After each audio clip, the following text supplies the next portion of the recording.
My name is Janica York Carter, and I designed the Madeline shawl for the knit along that we are doing with Darn Good Yarn. I really hope that you enjoy it. It's designed in 9 sections.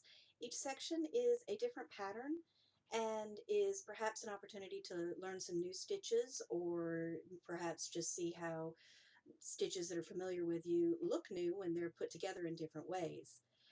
Any one of these 9 stitch patterns would be lovely on its own. So if you find one that you like particularly well, you could always design your own piece using just one of those stitch patterns. I named this Madeline because in the original colorway that I did it in, there were these beautiful earthy tones of rust and red and brown, and I also designed it to be knit on the bias, so it has sort of a slant to it, and it made me think of a childhood favorite series by Madeline L'Engle. Some of you may know A Wrinkle in Time. One of the books in the series is called A Swiftly Tilting Planet. So I felt like with the bias and the earthy colors that it just made sense for that one to be Madeline.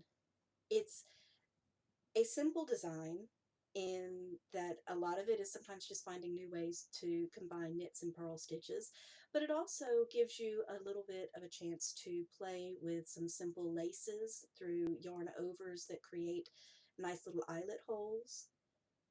It's always a delight to try something new, and that's one reason why I made it with 9 different patterns, because it helps give you something to do that's a little bit different. Sometimes doing the same stitch for a long time can be a bit boring, so I felt like once you mastered one, you could move on to the next.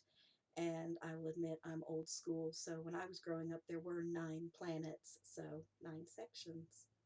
I hope you enjoy very much the Madeline knit along wrap.